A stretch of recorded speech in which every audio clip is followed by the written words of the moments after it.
Olá, tudo bem?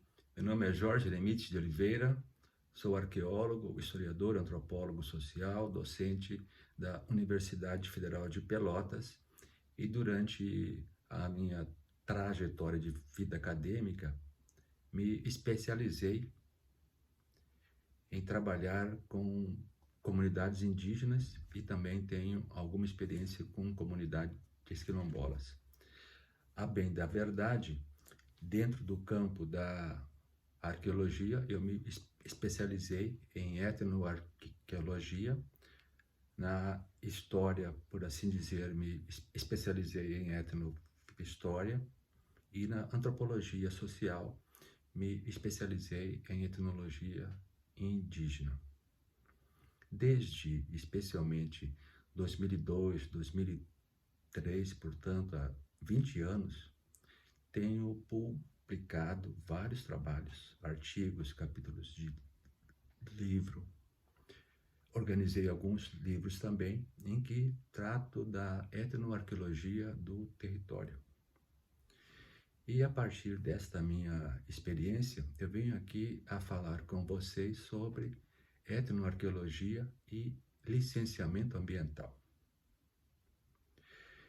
Esta fala minha, este vídeo, é motivado por um conjunto de fatores, especialmente pelo fato de, neste ano de 2022, ter vindo a público uma certa polêmica a envolver um empreendimento rodoviário no estado de Mato Grosso, região centro-oeste do Brasil, em que meu nome foi citado num documento produzido pelo CNA, Centro Nacional de Arqueologia, que está ligado ao IPHAN, Instituto do Patrimônio Histórico e Artístico Nacional, em que a minha fala foi deturpada no sentido de justificar a não realização de pesquisas etnoarqueológicas voltadas para o licenciamento ambiental de um empreendimento rodoviário.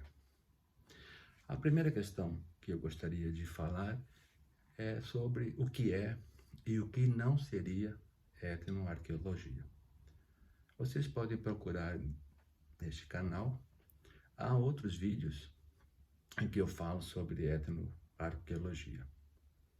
Há vídeos com explicações gerais, com um histórico do processo de constituição e institucionalização do subcampo da etnoarqueologia, e há outros trabalhos em que eu trato mais especificamente sobre etnoarqueologia aplicada ao estudos de territórios tradicionalmente ocupados por comunidades indígenas.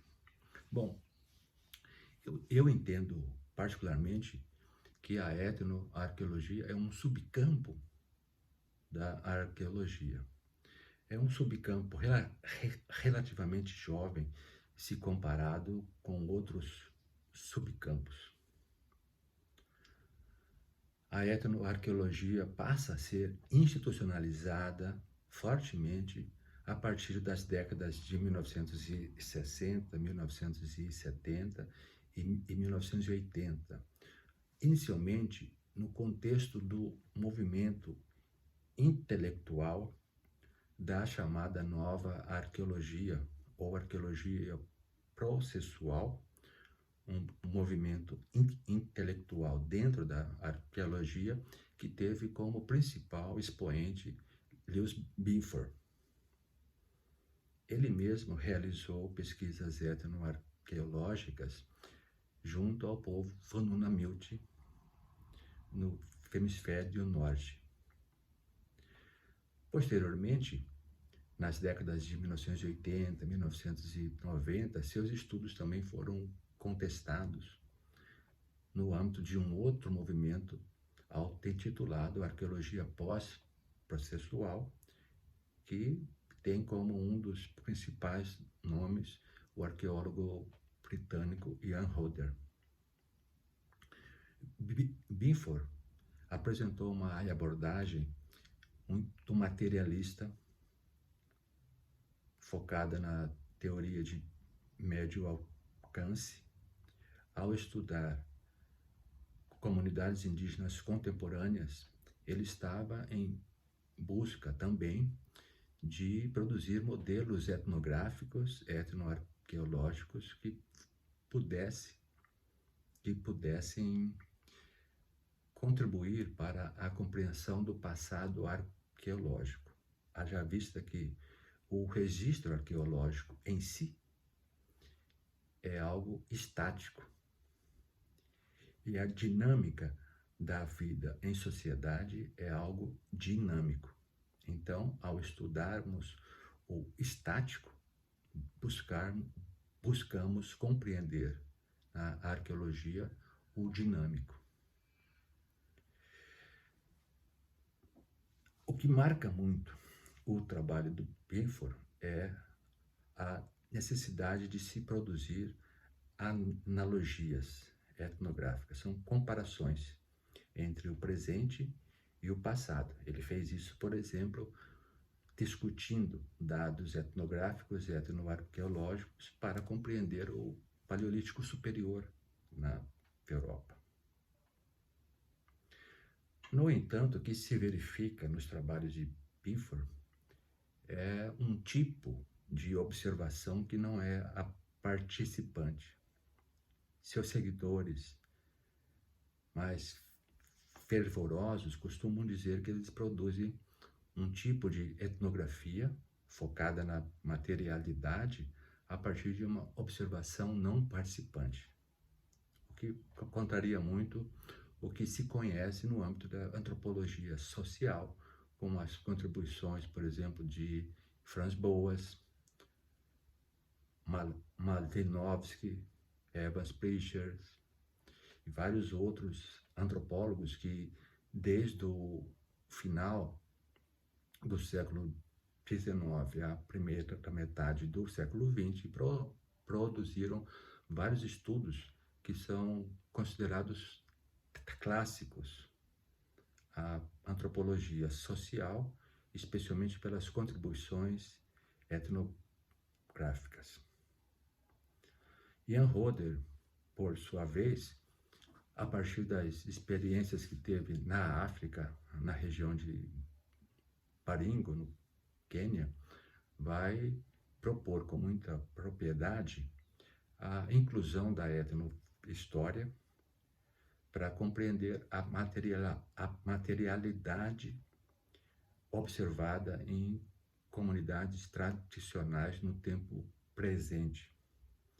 Obviamente que nós não podemos explicar a materialidade no tempo presente apenas como ela é, como se fosse uma fotografia em si. Nós também precisamos compreender os processos pelos quais se tornou o que é. Então, aí entra uma discussão entre sincronia e diacronia. O tipo de etnoarqueologia que eu costumo fazer busca concatenar as contribuições que considero positivas do processualismo, como, por exemplo, a compreensão dos processos de formação de sítios arqueológicos, mas também concateno isso com etnohistória. Assim, faço especialmente desde a década de 1990 e com mais ênfase a partir da década de 2000.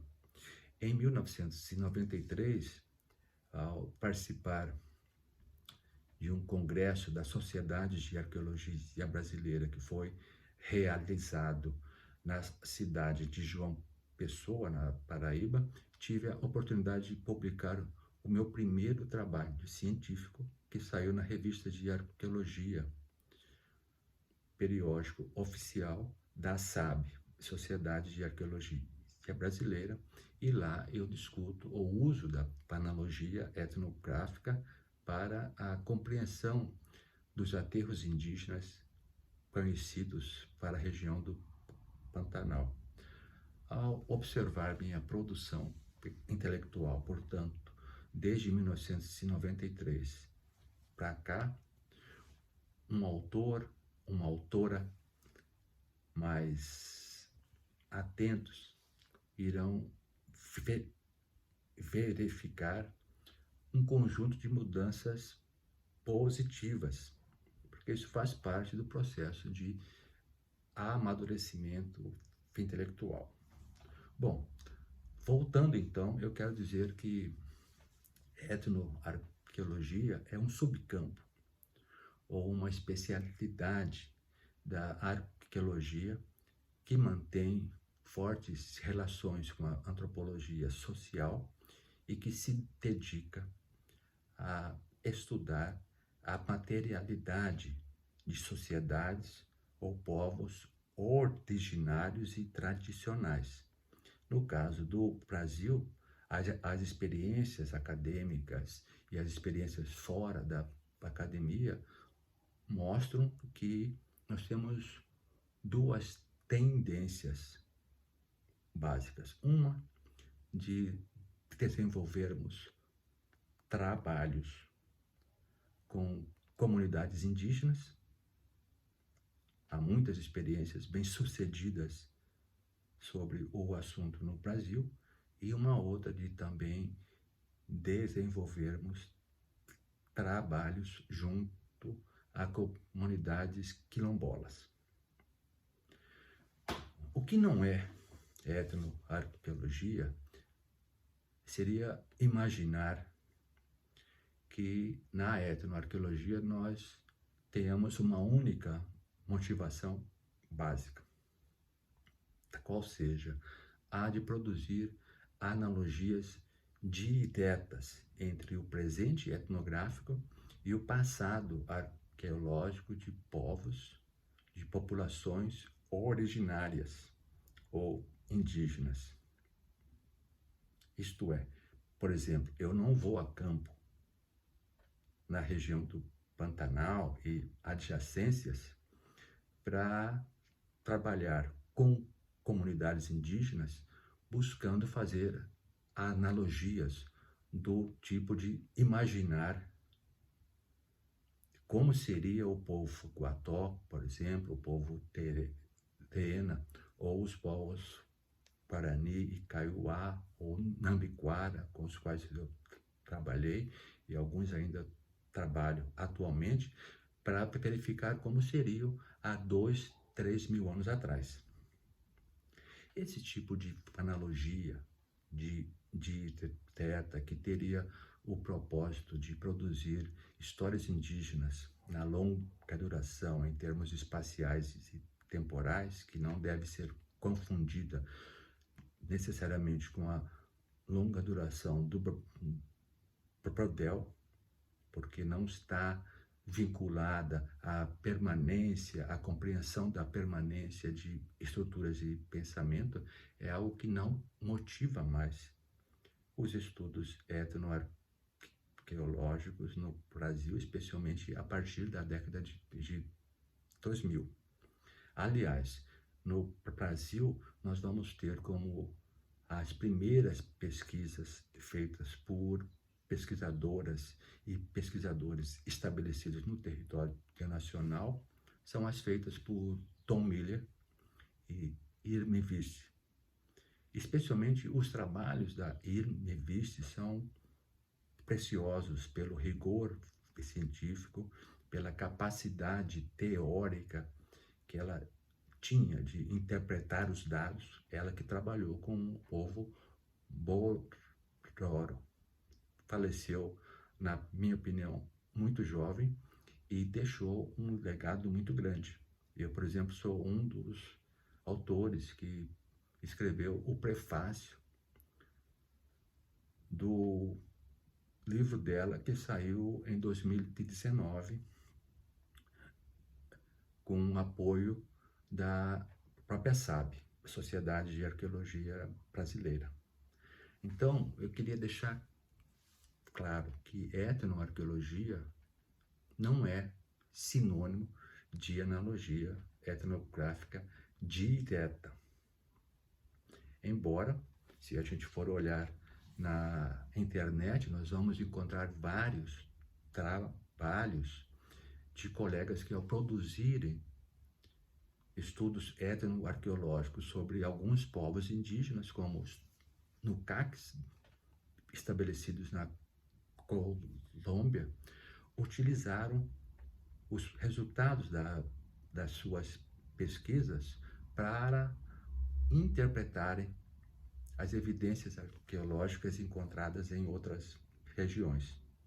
O arqueólogo argentino Gustavo Politz faz isso muito bem, inclusive utilizando-se de dados etnográficos que ele mesmo registrou na Amazônia, entre os Nucaques, para compreender a arqueologia da infância, a partir de escavações, de pesquisas que ele próprio coordenou na Argentina.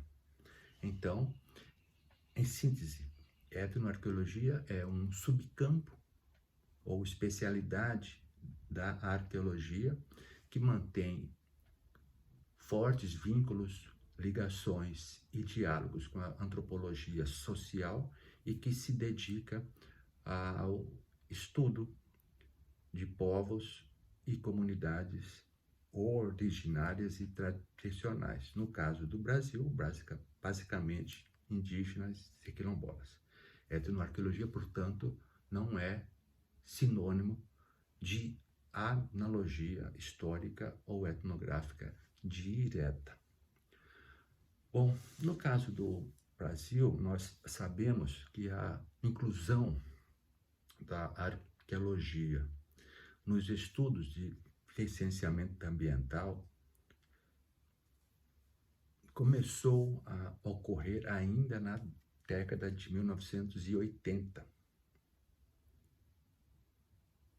Com a mudança da legislação brasileira sob a inspiração de uma legislação internacional, especialmente a partir da resolução CONAMA 001 de 1986, a arqueologia foi incluída nos estudos de licenciamento ambiental, porque empreendimentos dos mais diversos, desde empreendimentos muito grandes, como uma usina hidrelétrica, a empreendimentos menores, como reformas, por exemplo, em praças públicas, obras de saneamento, loteamentos urbanos, precisam de estudos arqueológicos para se verificar se na área afetada pelos empreendimentos há ou não sítios arqueológicos. Então, se há, devemos observar quais os impactos negativos e positivos o empreendimento gerará sobre o patrimônio arqueológico. São impactos negativos, positivos, diretos, indiretos, a curto, médio e longo prazos, e o que podemos fazer para mitigar ou evitar também os impactos negativos, diretos e indiretos, entre outras coisas que se faz nos estudos de licenciamento ambiental. Pois bem, no caso do Brasil, nós temos uma arqueóloga chamada Maria Clara Migliaccio, que faleceu muito jovem em 2017 na cidade de Brasília. Ela era graduada em arquitetura e urbanismo pela USP, Universidade de São Paulo, e foi mestre e doutora em arqueologia pela mesma instituição. Foi uma servidora muito atuante do IPHAM e foi a primeira diretora do CNA, Centro Nacional de Arqueologia. Como ela veio de uma experiência que também era marcada pelo indigenismo e pelos estudos arqueológicos no estado de Mato Grosso, chegou a propor várias vezes a inclusão da etnoarqueologia em termos de referência sobre empreendimentos dos mais diversos, mas especificamente de empreendimentos que afetam direta ou indiretamente a vida de povos originários e comunidades tradicionais. A partir da sua experiência bastante positiva à frente do CNA do IPHAN, a etnoarqueologia passou a ser requerida em alguns estudos, especialmente de empreendimentos que passam dentro de territórios de comunidades indígenas, de povos indígenas e também de outras comunidades tradicionais. Pois bem, então da onde vem a polêmica a que eu me referi no começo deste vídeo? Este ano, no dia 27 de abril de 2022, a revista Piauí trouxe a público um artigo intitulado Asfaltando a Memória Indígena. E no artigo diz que o Ministério Público Federal investiga ampliação de rodovia federal próxima a sítios arqueológicos do povo Xavante. Esse artigo é do jornalista Lázaro Thor Borges e publicado, como eu já disse, na revista Piauí. Ele trata do empreendimento que diz respeito ao projeto de ampliação da rodovia BR-080 em Mato Grosso, quando 7 sítios arqueológicos na região da terra indígena Maranhuatzedé, do povo Xavante, eu não sei se a pronúncia é esta mesmo, porque eu não sou fluente em língua Xavante, foram destruídos.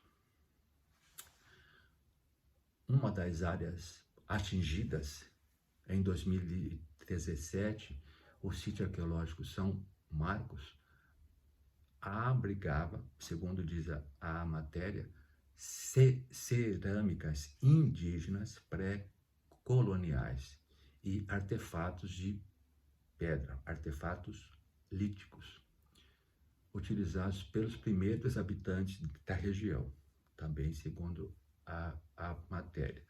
O jornalista diz o seguinte: o debate sobre a relação entre sítios arqueológicos pré-coloniais e o legado do Xavante no Vale do Rio Paraguaia colocou em lados opostos o CNA e a Superintendência do Instituto no Patrimônio Histórico e Artístico Nacional de Mato Grosso.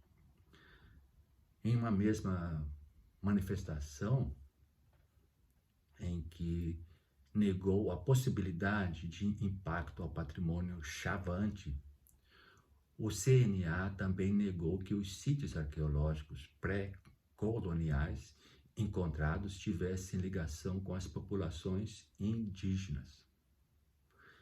Neste contexto, prossegue o artigo, o arqueólogo do IPHAN responsável por analisar o licenciamento ambiental da BR-080, Francisco Stuck, um especialista em etnoarqueologia, um especialista em arqueologia de Mato Grosso, criticou a decisão do CNA de tentar distanciar os sítios arqueológicos encontrados em relação à presença indígena na região. Para ele, seriam necessários estudos multidisciplinares mais aprofundados para definir a questão. Em resposta, afirmou que mesmo estudos maiores não poderiam dar certeza sobre a relação entre indígenas e os sítios arqueológicos encontrados. Assim está na matéria. Nessa mesma manifestação do CNA, que vai negar, portanto, a relação dos sítios arqueológicos com o povo Chavante, há menção a um artigo de minha autoria, citado de maneira descontextualizada, para defender a tese de distanciamento entre os sítios arqueológicos e os indígenas do povo Chavante. No trecho citado, o jornalista informa que eu teria alegado que não se pode fazer uso de analogias históricas para debater do assunto. Isso eu já disse em vários trabalhos de minha autoria, porém há um contexto sobre isso.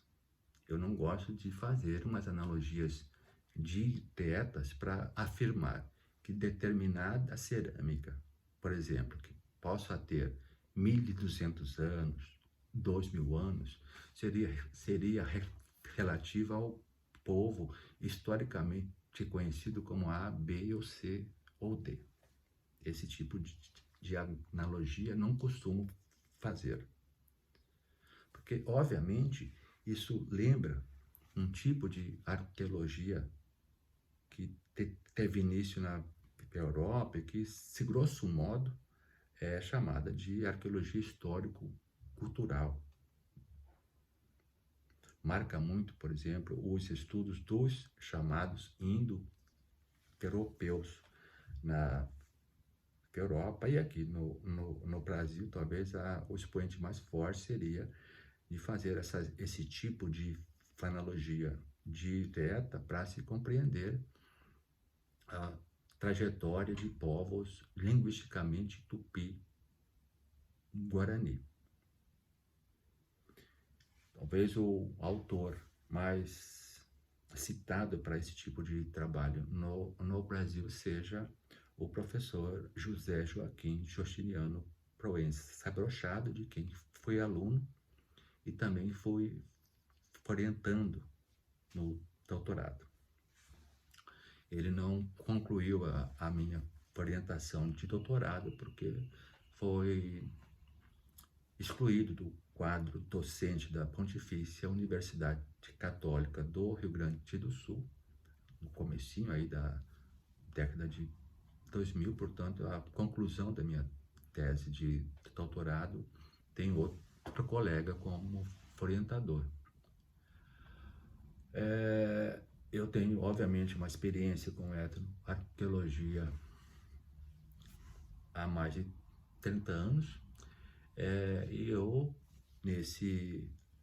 nessa matéria, eu digo que, para quem conhece a minha trajetória intelectual, pode ficar a impressão de que seria favorável a não realização de pesquisas etnoarqueológicas para o licenciamento ambiental de empreendimentos que afetam direta e ou indiretamente povos e comunidades tradicionais. Penso exatamente ao contrário, afirmei ao jornalista da revista Piauí. Nesse sentido, eu queria dizer o seguinte: a etnoarqueologia é uma especialidade, um subcampo que tem muito a contribuir para o licenciamento ambiental. Infelizmente, a etnoarqueologia é pouco ensinada nos cursos de graduação em arqueologia no Brasil e também pouco ensinada nos programas de pós-graduação em arqueologia ou em antropologia com área de concentração em arqueologia que existem no território nacional. É lamentável que num país com tamanha sociodiversidade, com centenas de povos indígenas, nós não tenhamos a institucionalização de disciplinas de etnoarqueologia, tanto nas graduações quanto nos cursos de mestrado e doutorado. Por meio da etnoarqueologia, nós vamos constituir a habilidade etnográfica de observar e compreender a materialidade das relações sociais no tempo e espaço. O que chamamos de cultura material nada mais é do que a materialidade de relações sociais no tempo e espaço. Essa materialidade, se levarmos em consideração aportes de vários arqueólogos, como David Clark e vários outros, pode ser resumida basicamente em 3 categorias.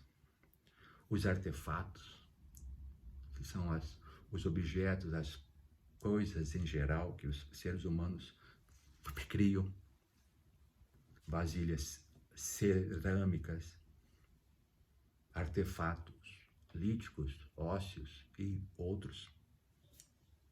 Mas também pode ser observado nos bioartefatos, por exemplo, restos de alimentação humana, que nós também analisamos na arqueologia e temos inclusive um subcampo, uma especialidade que às vezes trata diretamente dos restos de alimentação de origem animal, que é a zooarqueologia.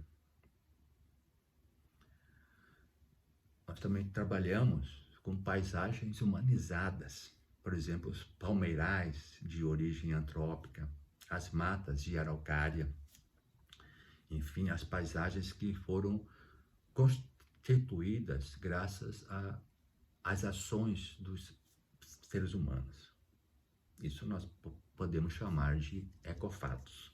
Então, artefatos, biofatos e ecofatos fazem parte da materialidade das relações sociais no tempo e espaço. Fazem parte daquilo que chamamos genericamente de cultura material.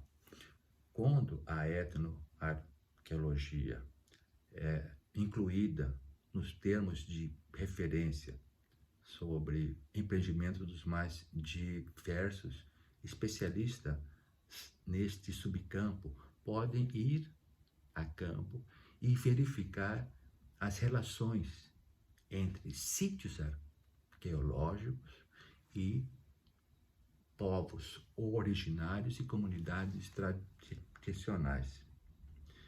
Para isso, não precisa-se fazer analogias históricas do tipo: esta cerâmica seria Chavante, esta cerâmica seria Pacairi, esta outra seria Terena e ela tem 2.000 anos. Não é isso que é etnoarqueologia. Etnoarqueologia, e aliás, nem pressupõe a necessidade, a obrigatoriedade da realização de escavações arqueológicas. Não impede que isso ocorra, mas isso não é uma prerrogativa, uma obrigação. Então, em campo, vai se ver a relação das comunidades indígenas com os sítios arqueológicos. Qual o sentido tradicional dos sítios arqueológicos no âmbito das sociedades indígenas, das comunidades indígenas, incluindo suas cosmologias? Então, nós podemos ter um sítio arqueológico cujo padrão tecnológico ceramista, cuja tradição tecnológica ceramista seja, por exemplo, Una, Aratu, Sapucaí, ou mesmo a chamada Tupi-Guarani, e que tenha um sentido tradicional para um povo que, em princípio, não estaria diretamente vinculada àquilo, a essas evidências arqueológicas. Por quê? Porque importa saber o sentido tradicional no âmbito das cosmologias dos sistemas socioculturais indígenas, por exemplo, mas poderia ser quilombolas.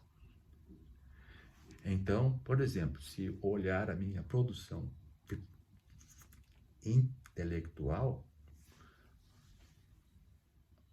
artigos, capítulos de livros que estão disponíveis na internet, na minha conta, no site academia.edu, alguns vídeos disponibilizados neste canal, vocês vão ver o seguinte, por exemplo, o povo Guató, canoeiro do Pantanal, se percebe como descendente de todos os povos indígenas construtores de aterros na região, ou seja, de toda a população indígena canoeira que desde pelo menos 8.400 anos atrás constrói aterros indígenas no Pantanal. São estruturas monticulares. Nós temos um vídeo aqui também feito pelo LEPARC, nosso laboratório na UFPEL. Temos artigos sobre isso também.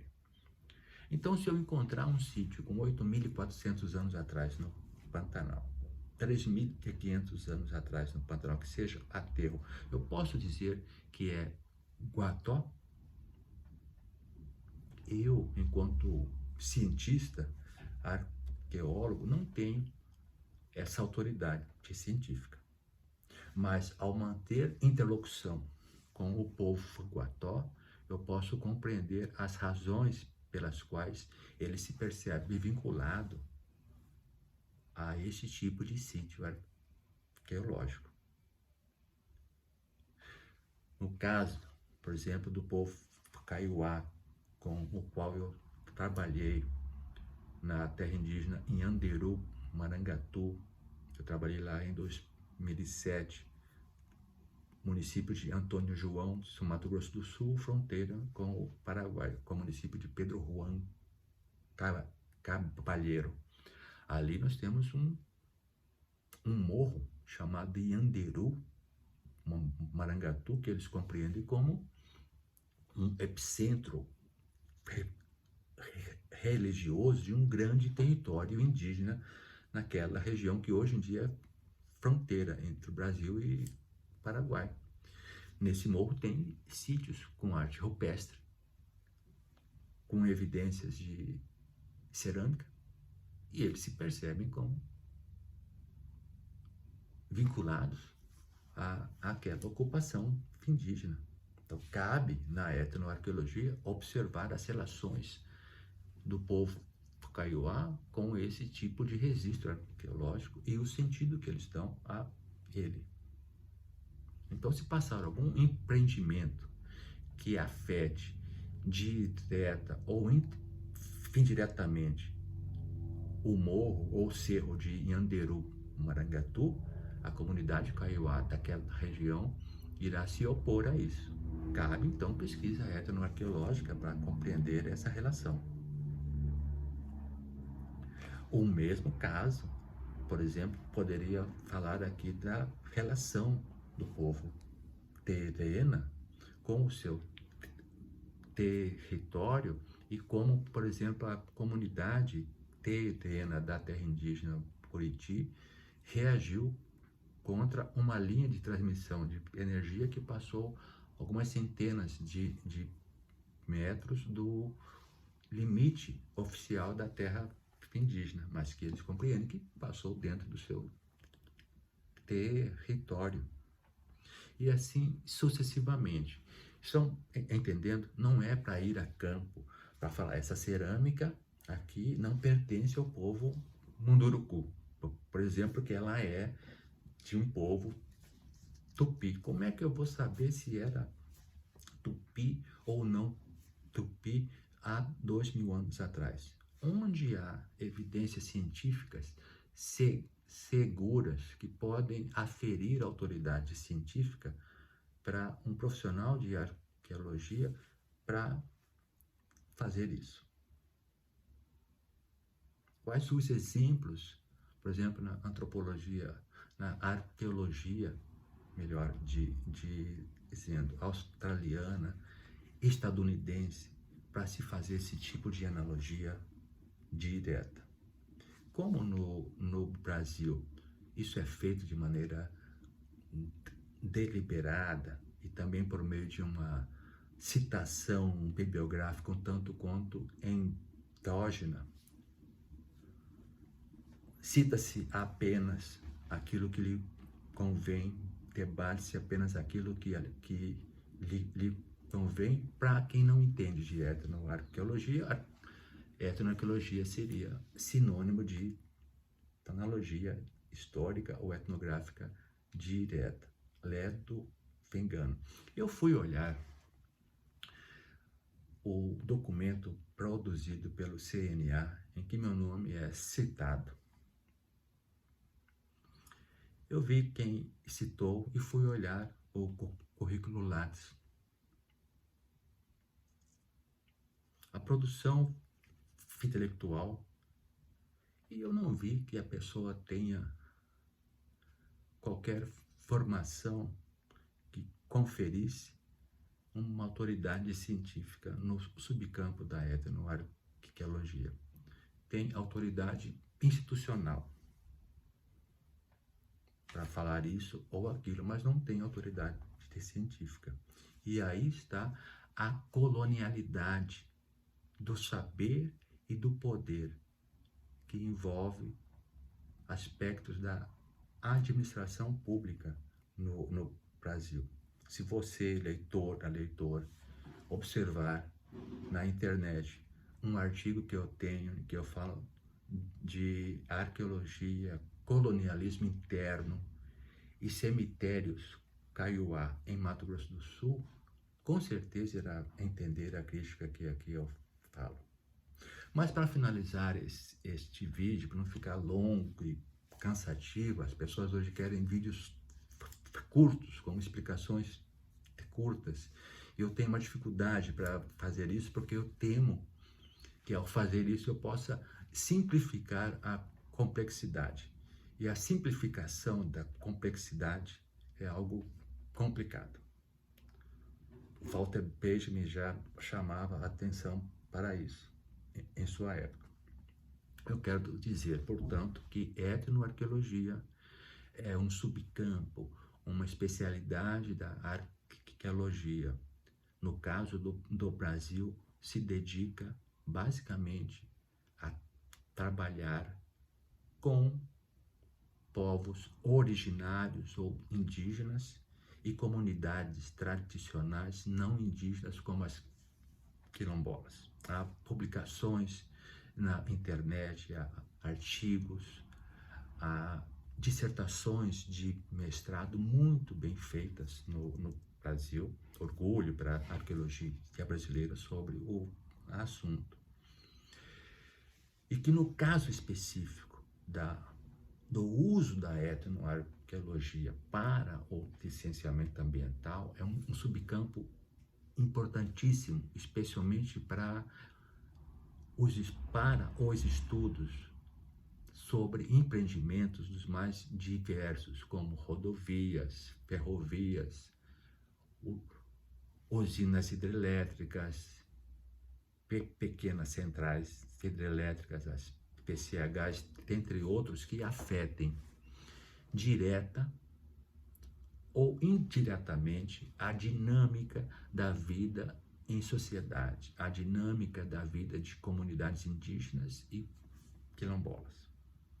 Portanto, nos termos de referência para esses empreendimentos, seria de bom senso, seria razoável incluir a etnoarqueologia nos estudos. Por quê? Porque um sítio arqueológico, independentemente da temporalidade, da profundidade temporal daquela ocupação humana, pode ter o sentido de tradicional para uma comunidade contemporânea. Isso verificado no âmbito da sua cosmologia, da sua história, da sua relação com aquele espaço físico que constitui seu território. Neste sentido, é importante dizer que os termos de referência não podem limitar o conceito de terra indígena apenas aos espaços oficialmente reconhecidos como tal por parte do Estado brasileiro.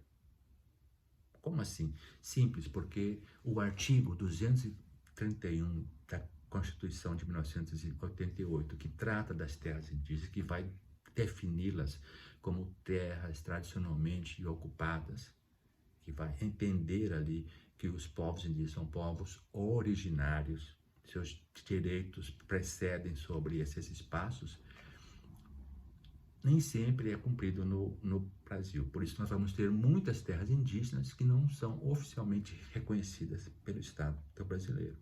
Passou perto ou passou dentro de um espaço físico, de um território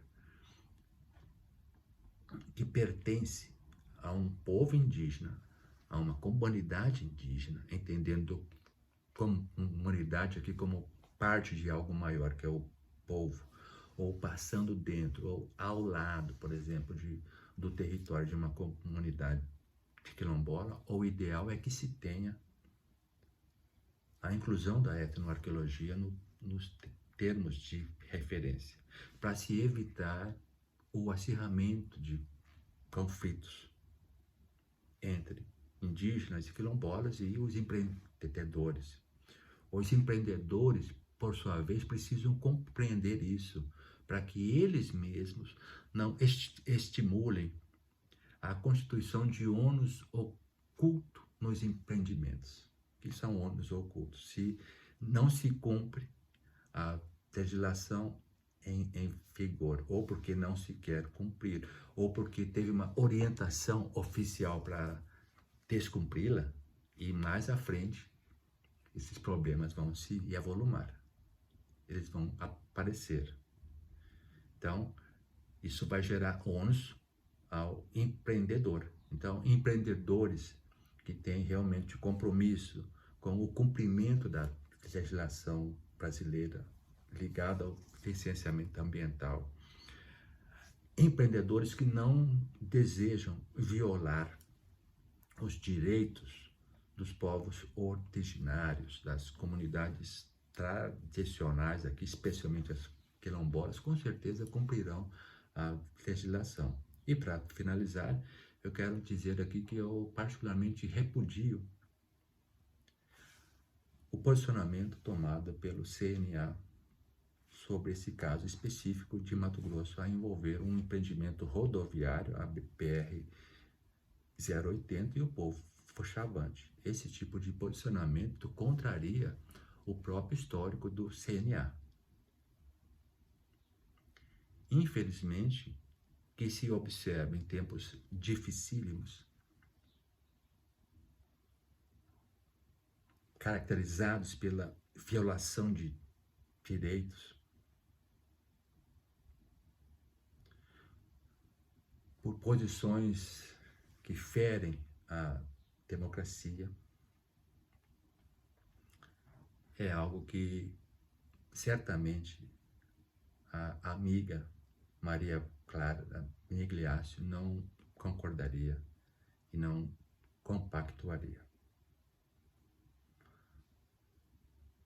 Quero dizer ainda mais que essa ideia de sítios pré-históricos, povos pré-históricos, populações pré-históricas, etc., como aparece muitas vezes, diz respeito a povos abstratos, que só existem basicamente na cabeça de alguns colegas da arqueologia.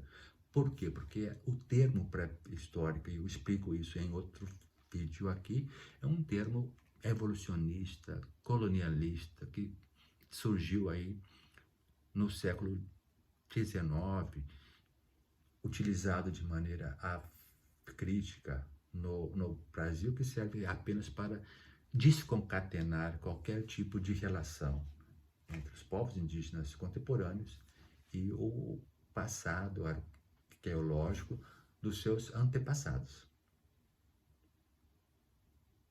Então, isso é Importante te dizer, no caso específico desse caso de Mato Grosso, tudo indica que o povo Xavante tem uma relação direta com os sítios arqueológicos apontados nesse processo. Então, se eles estão reivindicando isso, é necessária a realização de pesquisas etnoarqueológicas. Eu não estou aqui a defender reserva de mercado, mas essa é uma necessidade, ok? Espero que você tenha gostado deste vídeo. Se gostou, ajude a fazê-lo chegar a outras pessoas. Esse canal aqui não está visando a monetarização, tampouco tem o desejo de ser a única voz sobre o assunto, mas, enfim, quero deixar aqui minha posição, minha contribuição como etnoarqueólogo sobre esse assunto. Um grande abraço e fiquem bem.